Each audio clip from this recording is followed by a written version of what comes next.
اس کی آنکھوں میں آنسو اس وجہ سے بھی آ جایا کرتے تھے کہ غیر لوگ اس کا اخلاق اور اس کی غربت دیکھ کر اس کا ساتھ دینے کے لیے تیار تھے۔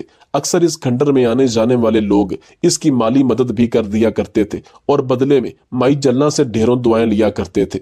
مگر اس کی اولاد کے تین بیٹے ہونے کے باوجود وہ جھونپڑے میں رہ رہی تھی اور کسی بیٹے نے پلٹ کر یہ دیکھنے کی بھی کوشش نہیں کی تھی کہ ان کی اماں کہاں گئی ہے۔ خیر، یوں ہی وقت گزرتا گیا اور اس کی اونٹنی نے 2 بچوں کو جنم دیا۔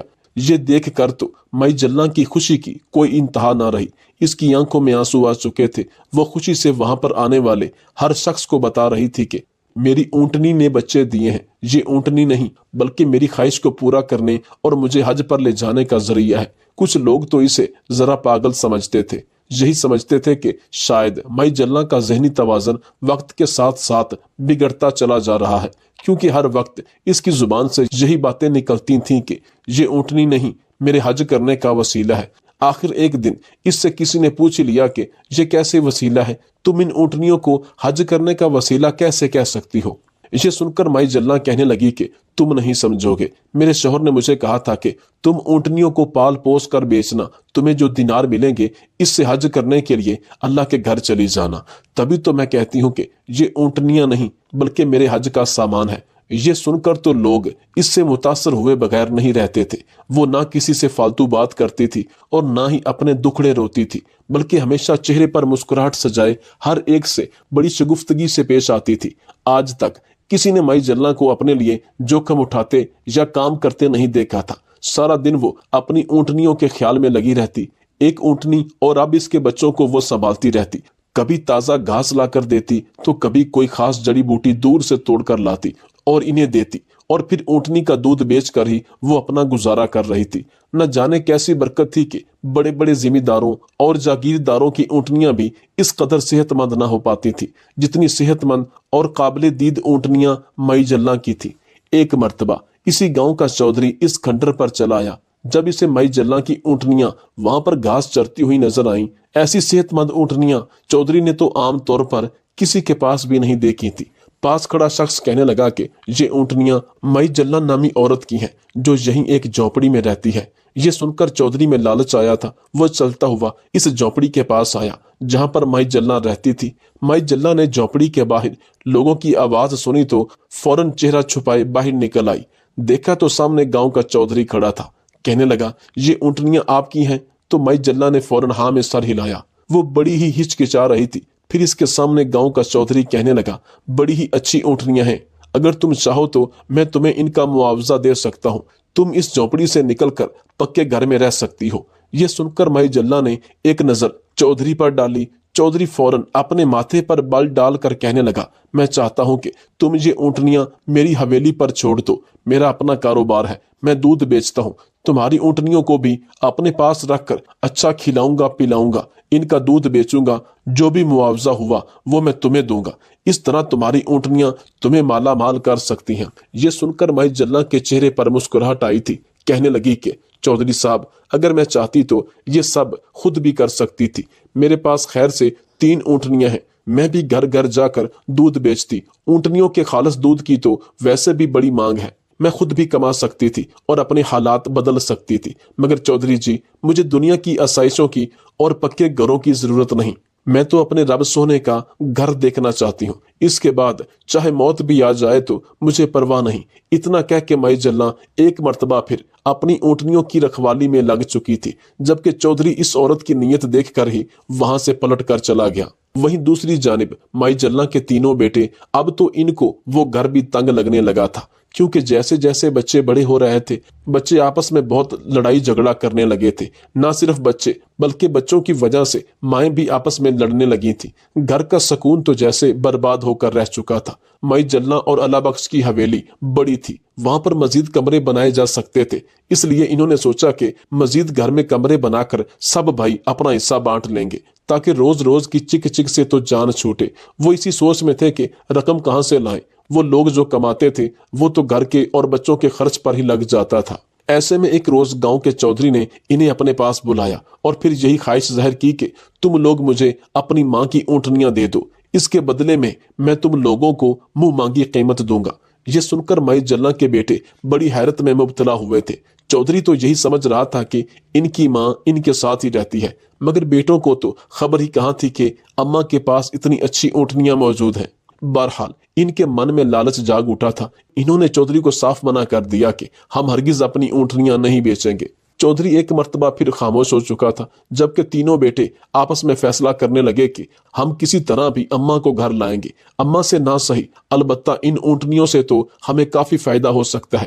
اسی روز وہ اس کھنڈر پر پہنچے جہاں پر مائی جلہ دھوپ میں بیٹھی اپنی اونٹنیوں کی رکھوالی کر رہی تھی۔ دور سے اپنے بیٹوں کو آتا دیکھا تو فوراً اپنا چہرہ موڑ گئے۔ یہی سوچا کہ ہو سکتا ہے کہ بیٹوں نے کہیں جانا ہو، مگر بیٹے سیدھا چلتے ہوئے اس کے پاس آ گئے اور ماں کے پاس بیٹھ کر اپنے کیے پر شرمندہ ہوتے ہوئے معافیاں مانگنے لگے۔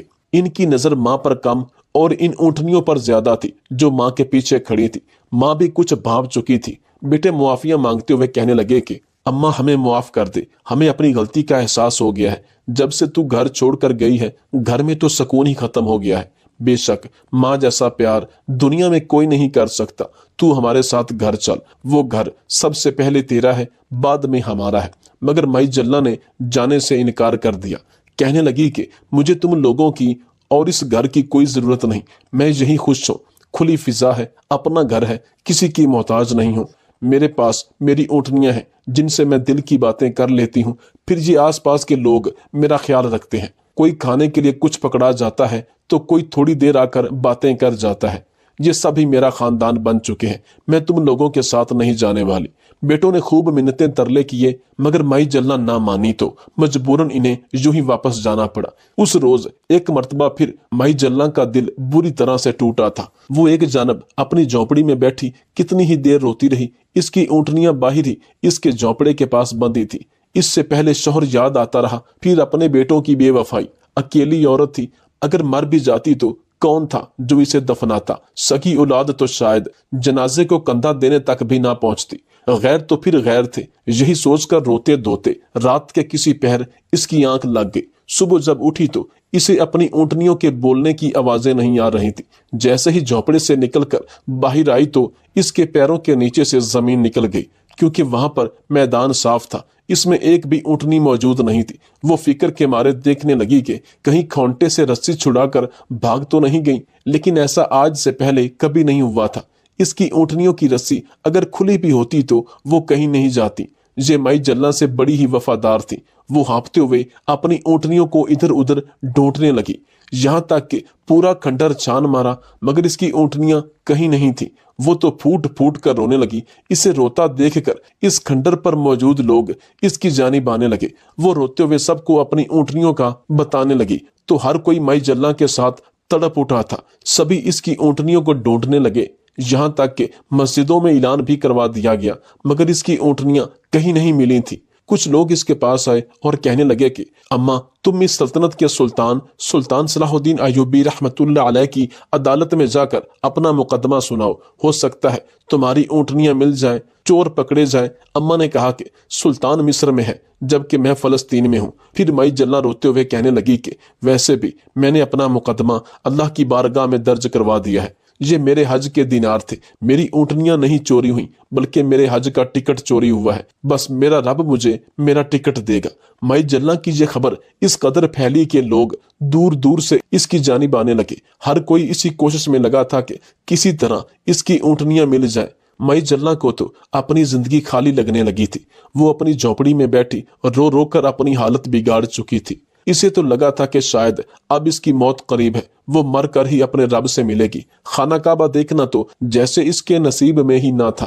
مگر اگلی صبح جب وہ اٹھی تو اس کے ہوش اڑے تھے۔ اس کی جھونپڑی کے باہر بڑے لوگ بیٹھے مائی جلہ کے اٹھنے کا انتظار کر رہے تھے۔ یہ بکھلائی ہوئی باہر آئی اور کہنے لگی کیا میری اونٹنیاں مل گئی ہیں؟ کیا تم لوگ میری اونٹنیوں کا پتہ لے کر آئے ہو؟ یہ سن کر ان لوگوں نے آگے بڑھتے ہوئے اس کے سر پر ہاتھ رکھ دیا اور پھر اپنی جیب سے رقم نکال کر مائی جلہ کی جھولی میں ڈالی اور کہنے لگے اماں نہ ہی یہ کوئی خیرات ہے اور نہ ہی کوئی صدقہ، نہ ہی یہ کوئی ہم تم پر ترس یا ہمدردی کے طور پر تمہیں دینار دے رہے ہیں، بلکہ یہ تم سمجھو کہ تمہارے حج کا خرچہ ہے۔ ہم تمہیں اپنے دیناروں سے حج کروائیں گے، تم نے جو نیکیاں کی ہیں وہ تمہارا رب جانتا ہے، جس نیت سے تم اپنی اونٹنیوں کو پال رہی تھی وہ بھی تمہارا رب بہتر جانتا ہے، وہ تمہاری نیت سے انجان نہیں ہے، مگر اب ہمارا فرض بنتا ہے کہ ہم آپ کو خدا کا گھر دکھائیں۔ یہ سن کر مائی جلنا رونے لگی تھی، اس کے منہ سے تو بات ہی نہیں نکل رہی تھی۔ کتنی دیر ہچکیاں باندھے روتی رہی۔ اس نے یہ رقم واپس کرنے کی بھی سوچی، مگر وہ لوگ کہنے لگے کہ ہرگز نہیں، آپ ان دیناروں سے جا کر حج کریں، وقت کا کوئی بھروسہ نہیں، کم از کم آپ اپنی قبر میں یہ ارمان تو لے کر نہیں جائیں گی کہ آپ نے حج نہیں کیا۔ مائی جلنا مسکرائی تھی، کہنے لگی کہ تم لوگوں کا بہت بہت شکریہ، میرا رب میرے ساتھ انصاف ضرور کرے گا۔ مائی جلنا ایک قافلے کے ساتھ حج پر چلی گئی، شاید اس کی زندگی کا سب سے حسین لمحہ تھا۔ پورے گاؤں میں مائی جلنا کی چرچا تھی، اس کی تو خواہش تھی کہ خانہ کعبہ کو دیکھتے ہی اس کی روح پرواز ہو جائے اور وہ یہیں پاک زمین میں دفن ہو جائے۔ اس کے جذبات ایسے تھے کہ لفظوں میں بیان کرنا ہی مشکل تھا۔ مائی جلنا تو حج کا فریضہ ادا کرنے کے لیے چلی گئی، لیکن پیچھے سے گاؤں کے سردار نے پورا گاؤں اکٹھا کر کے سلطان صلاح الدین ایوبی رحمت اللہ علیہ کی عدالت میں حاضر ہوا اور مائی جلنا کی چوری ہوئی اونٹنیوں کے بارے میں سلطان کو سارے واقعہ سے آگاہ کیا۔ سلطان نے اس کھنڈر کے آس پاس موجود تمام لوگوں کی چھان بین کی اور معلوم کرنے پر پتہ چلا کہ ایک چودھری جو مائی جلنا کی اونٹنیاں خریدنا چاہتا تھا، لیکن مائی جلنا نے اسے جواب دے دیا تھا۔ سلطان اس چودھری کے پاس گئے، پہلے تو چودھری نے آئیں بائیں کیا، لیکن جب سلطان نے اپنی تلوار میان سے نکالی تو اس نے سب اگل دیا۔ مائی جلنا جب حج کا فریضہ سر انجام دے کر واپس لوٹی تو گاؤں والے پھولوں کے ہار لے کر استقبال کو آئے تھے۔ سبھی اس کو لے کر کھنڈر کے اس جھونپڑے میں پہنچے تو مائی جلنا ٹھٹک کر رکی تھی، کیونکہ اس کی تینوں اونٹنیاں اس کے جھونپڑے کے باہر یوں ہی بندھی ہوئی تھی جیسے پہلے بندھی ہوا کرتی تھی۔ وہ حیرت سے لوگوں کا چہرہ دیکھتی اور پھر ان اونٹنیوں کو مارے خوشی کے وہ دوڑتے ہوئے اپنی اونٹنیوں کے پاس آئی اور انہیں سینے سے لگا کر رونے لگی، کہنے لگی کہ یہ اونٹنیاں کہاں سے آ گئیں، یہ تو چوری ہو گئی تھی۔ تب ہی گاؤں کے لوگوں نے اس کو بتایا کہ سلطان صلاح الدین ایوبی رحمت اللہ علیہ نے تمہاری یہ چوری ہوئی اونٹنیاں برآمد کی ہیں۔ جیسے ہی مائی جلنا نے سلطان صلاح الدین ایوبی کو دیکھا تو ان کے قدموں میں گر گئی۔ سلطان نے انہیں اپنے قدموں سے اٹھا کر اپنے گلے سے لگایا اور کہا کہ ماں جی، میں بہت شرمندہ ہوں کہ آپ کے ساتھ اتنی زیادتی ہوئی، لیکن مجھے کچھ خبر نہ تھی۔ مائی جلنا نے سلطان کے ماتھے کا بوسہ لیا اور اتنے میں وہ چودھری ایک جانب سے آیا اور روتے ہوئے اپنے سر سے پگڑی اتار کر مائی جلنا کے قدموں میں رکھ دی، روتے ہوئے کہنے لگا، اماں مجھے معاف کر دو، میں نے بہت بڑی غلطی کر دی۔ تمہاری اونٹنیوں کو دیکھ کر میرے من میں عجیب سا لالچ امڑ آیا تھا، اس لیے میں نے راتوں رات تمہاری اونٹنیاں چوری کروا لی، مگر اس رات کے بعد کبھی سکون سے سو نہیں پایا۔ میرے ڈیرے پر موجود ساری اونٹنیاں بیماری کا شکار ہو کر مر گئیں، میرا کچھ بھی نہیں بچا، میرا لاکھوں دیناروں کا نقصان ہو گیا۔ تب مجھے اندازہ ہوا کہ میں نے کتنی بڑی غلطی کی ہے۔ اونٹنیاں تمہاری امانت تھی، میں نے تمہیں لوٹا دی، بس مجھے بد دعا مت دینا، اور سلطان سے میری سفارش کریں کہ وہ بھی مجھے معاف کر دیں۔ یہ سن کر سلطان نے مائی جلنا سے کہا کہ اب یہ آپ کے ہاتھ میں ہے، اگر آپ چاہیں تو ہم اس چودھری کو اس کے کیے کی سزا دیں گے، اور اس کے ساتھ ساتھ آپ کے بیٹوں نے جو آپ کے ساتھ زیادتی کی ہے ہم انہیں بھی سزا دیں گے۔ یہ سن کر مائی جلنا نے کچھ نہ کہا، بلکہ اپنی آنکھوں میں آئے آنسو صاف کیے اور چودھری کو معاف کر دیا، اور ساتھ میں باواز بلند کہا کہ سلطان معظم، میں اس چودھری اور اپنے بیٹوں کو معاف کرتی ہوں، کیونکہ میرے بیٹے اور چودھری اپنے اپنے کیے کی سزا خود ہی بھگت چکے ہیں۔ اس کے بعد سلطان صلاح الدین ایوبی رحمت اللہ علیہ نے مائی جلنا کی مرضی کے مطابق انہیں گاؤں کے وسط میں ایک خوبصورت مکان بنا کر دیا، جہاں وہ سلطان صلاح الدین ایوبی رحمت اللہ علیہ کو دعائیں دیتی ہوئی اپنی زندگی گزار رہی ہے۔